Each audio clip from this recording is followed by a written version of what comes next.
आपकी मधुर मंगलमयी स्मृति हमें निरंतर बनी रहे।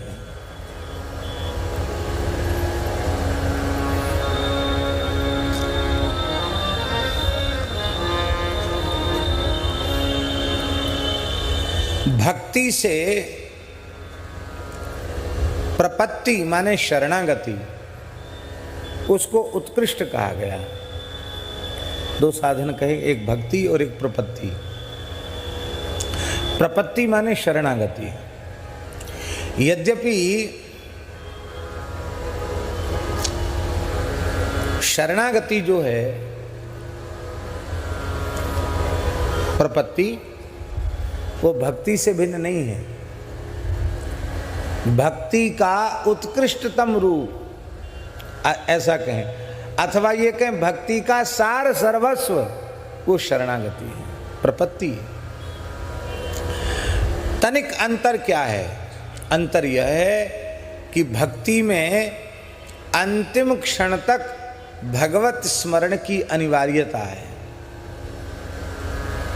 भार हमारे ऊपर है, और जब हम भगवान की शरण हो गए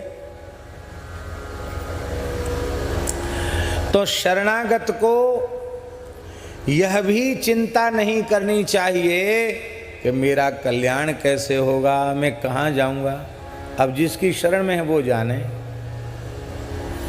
सारा भार ठाकुर जी के ऊपर हो गया।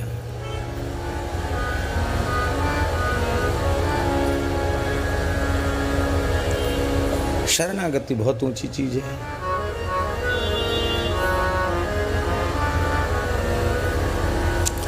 शरणागति के भाव का मलुकदास जी का एक दोहा है।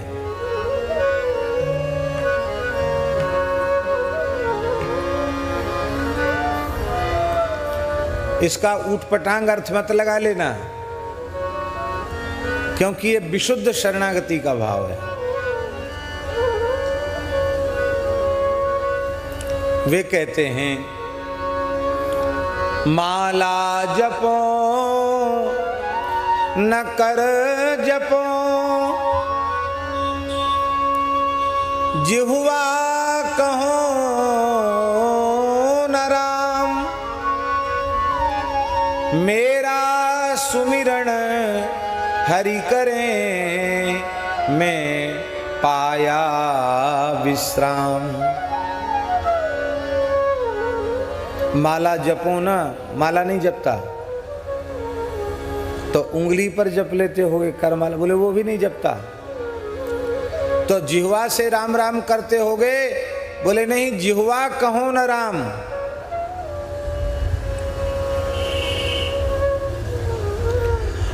अब तो अवस्था ऐसी हो गई है कि मेरा सुमिरन हरि करें। भगवान की गर्ज हो तो मलूक मलूक जप लें, क्योंकि मैं पाया विश्राम, अब मुझे विश्राम मिल गया है। अब सीधा साधा अर्थ कोई लगावे तो बोले भाई ये बहुत अच्छा बात, बहुत अच्छी बात है, सबसे छुट्टी हो गई। माला भी नहीं जपना, करमाला भी जपना, जिह्वा से भी नाम नहीं लेना, अच्छा हो गया, वाह।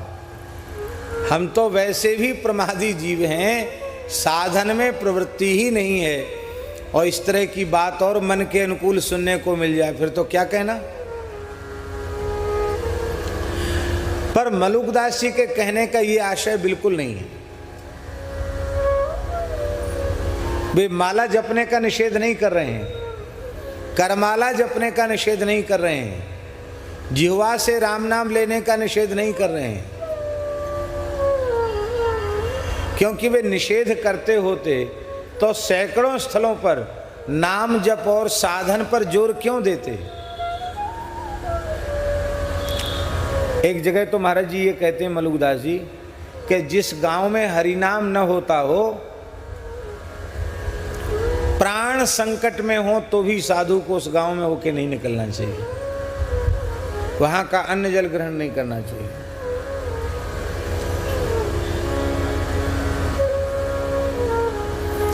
मलूक तहां नहीं जाइए जहां न हरि का नाम, दिगंबर के गांव में धोबी का क्या काम। नंगों के गांव में धोबी की क्या जरूरत है। ये संत तो तनवन प्राण को प्रक्षालित करने वाले हैं। हरिनाम के बिना तो जीव नंगा है। नंगों के गांव में संतों की क्या जरूरत है। मलुकदास जी के कहने का आशय है कि शरणागति श्री ठाकुर जी की गोद है, श्री ठाकुर जी के चरण हैं। जब तक हमें नहीं मिले थे तब तक हम खूब रुदन कर रहे थे भगवान के लिए व्याकुल होकर के।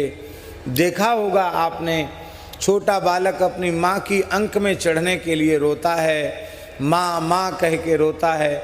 माँ किसी कार्य में व्यस्त होती है तो उस बच्चे को रोते हुए देख करके कभी मिठाई देती, मिठाई फेंक देता है, खिलौना पटक देता है, धरती पर लौट जाता है। जब माँ देखती है कि ये किसी भी प्रकार से मान नहीं रहा है तो लाख करोड़ काम छोड़ के मैया उस बालक को गोद में ले लेती है, रोते हुए बालक को गोद में ले लेती है और प्रेम से अपनी गोद में लिटा करके अपना स्तन उसके मुख में दे देती है। बच्चा रोना बंद कर देता है और उसको नींद आ जाती है। सुलाती और है, मुन्ना बेटा, राजा बेटा, अच्छा बेटा, थपकी लगाती है माता, बालक सो जाता है। तो मलुकदास जी कहते जब तक ठाकुर जी की गोद नहीं मिली थी तब तक तुम दिन रात रो रहे थे, लेकिन अब तो ठाकुर जी के चरण मिल गए हैं, पूर्ण विश्राम हो गया। अब तो ठाकुर जी की दया, अब मैं पाया विश्राम। शरणागति की महिमा कैसी है हमने अपने पूज्य श्री गुरुदेव भगवान के मुखारविंद से सुना, भक्तमाली जी के मुखारविंद से,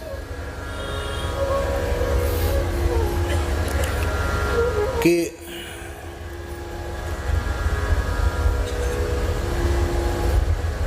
भीष्म पितामह ने आवेश में आकर दुर्योधन के कुछ कटु वचन कहने से वे आविष्ट हो गए और उन्होंने 5 बाण निकाल के रख लिए। बोले ठीक है, तुमको ऐसे ही संतोष है, यही जघन्य पाप तुम हमारे हाथ से कराना चाहते हो, मुझे सेनापति बनाए तो सेनापति को राजा की आज्ञा माननी पड़ती। लो ये 5 बाण मैं निकाल के अलग रखता हूं, कल के युद्ध में इन 5 बाणों से मैं पांडवों को समाप्त कर दूंगा। अब भीष्म जी का वचन, भीष्म प्रतिज्ञा तो प्रसिद्ध है, हल्ला मच गया। एक रात्रि का जीवन है पांडवों का, कल सब समाप्त हो जाएंगे।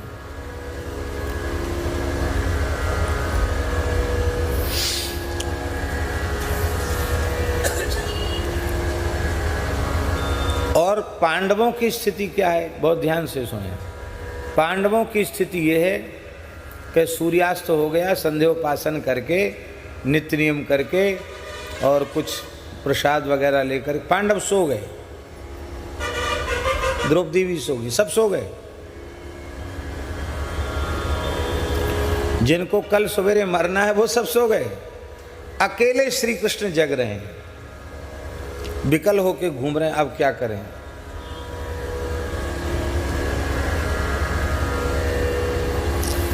युधिष्ठिर को जगाया। युधिष्ठिर ने कहा कि भाई विश्राम करने दो, ये कोई समय जगाने का? आप जानते हैं कि हम ब्रह्मवेला में उठ करके साधन करते हैं, फिर युद्ध में पूरे दिन युद्ध लड़ते हैं। आपको पता नहीं है भीष्म जी की प्रतिज्ञा का? बोले हाँ सब पता है, सोने दीजिए। आप भी सोइए, आप क्यों जग रहे हैं? वाह जी वाह, बहुत बढ़िया उत्तर है। जिनको मरना उनको चिंता ही नहीं। कहा हम भीष्म की प्रतिज्ञा सुन करके और हम चिंतित हैं, हमको नींद नहीं आ रही। तो युधिष्ठिर बोले कि जब आपको चिंता है, आप जग रहे हैं, तो हमको सोने क्यों नहीं दे रहे हैं? हमको सोने दो। भाई कोई कमजोर तो चिंता कर नहीं रहा है, इतने मजबूत ठाकुर जी चिंता कर रहे हैं, तो आप फिर हमको क्यों जगा रहे हो? जो त्रिभुवन सक मारी जियाई, आप तीनों लोगों को उत्पन्न करके नष्ट कर सकते हैं। भीमसेन भी नहीं जगे, नकुल सहदेव को तो जगाना ही क्यों? अर्जुन को जगाया, अर्जुन मित्र हैं, अर्जुन और नाराज हो गए। दिन भर नचाते हो युद्ध में, ये सब बाहुएं भर गई हैं, अब थोड़ा विश्राम भी करने दो।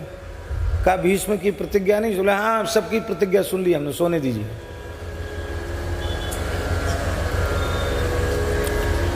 सो गए तान दुपट्टा।